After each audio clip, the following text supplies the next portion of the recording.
కాంగ్రెస్ పార్టీలో ఉండబడిన ప్రతి ఒక్కరు కూడా, ప్రతి నాయకుడు కూడా వారి గెలుపు కొరకు కృషి చేయాలని చెప్పి నేను విజ్ఞప్తి చేస్తున్నాను. అదేవిధంగా తుంగతుర్తి సూర్యాపేట నుంచి మంచి మెజారిటీతో ఇప్పిస్తామని చెప్పి మళ్ళీ పూర్తిగా హామీ ఇస్తున్నాను.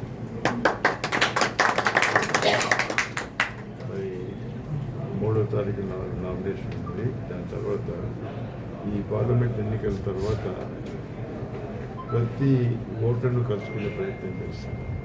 ఈ 2 నియోజకవర్గాలు ఎందుకంటే పార్లమెంట్ ఎలక్షన్ 13 అయిపోతాయి, 27 నాడు ఈ ఎన్నిక ఉంటుంది కాబట్టి 14 రోజులు కూడా ప్రతి ఒక్క ఓటర్ను కలుసుకునే ప్రయత్నం చేస్తాం.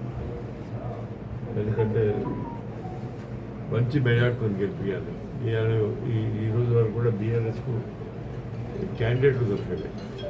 అంటే అర్థమైపోయింది ప్రతి ఒక్కరికి కూడా బీఆర్ఎస్ ప్రజలను మోసం చేసే పార్టీ అని చెప్పి అర్థమైపోయింది. కాబట్టి ఏదైనా కాంగ్రెస్ పార్టీ చెప్పింది చేయగలుగుతుంది, చేసేదే చెప్తుందనే ప్రజలకు అభిప్రాయం ఉంది. కాబట్టి తప్పనిసరిగా మంచి మెజార్టీతో మా మల్లన్న గెలవాలి. వరంగల్, నల్గొండ, ఖమ్మం పట్టభద్రుల ఎమ్మెల్సీ ఉప ఎన్నికలో కాంగ్రెస్ పార్టీ తరఫున నేను అభ్యర్థిగా ఖరారు కావడం జరిగింది. మే 27న జరగబోతున్నటువంటి ఈ ఎన్నికకు సంబంధించి ఈ వరంగల్, నల్గొండ, ఖమ్మంలో ఉన్నటువంటి కాంగ్రెస్ పార్టీ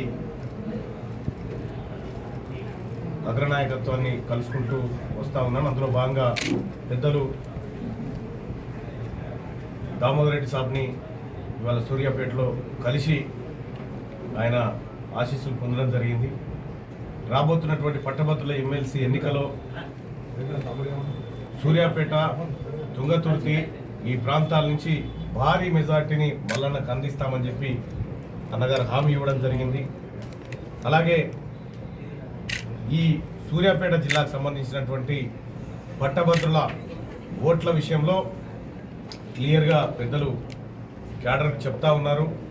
ప్రతి ఓటర్ను కలిసి తిన్మార్ మల్లన్నకు మొదటి ప్రాధాన్యత ఓటు వేసే విధంగా మేము కృషి చేస్తామని చెప్పి ఇక్కడ ఉన్నటువంటి కాంగ్రెస్ పార్టీ కార్యకర్తలకు ఆయన చెప్తా ఉన్నారు. రామరెడ్డి దామోదర్ రెడ్డి గారి ఆశీస్సులతోని వరంగల్, నల్గొండ, ఖమ్మం పట్టభద్రుల ఎమ్మెల్సీ స్థానానికి ఈ నెల అంటే మే 3 తారీఖు రోజు నల్గొండలో నామినేషన్ వేయబోతా ఉన్నాం. ఈ కార్యక్రమానికి పెద్దల్ని ఆహ్వానించడానికి ఇక్కడికి రావడం జరిగింది. కాంగ్రెస్ పార్టీ కార్యకర్తలు భారీ స్థాయిలో పాల్గొని ఈ నామినేషన్ ఘట్టాన్ని విజయవంతం చేయాల్సిందిగా మనసారా కోరుకుంటున్నాం.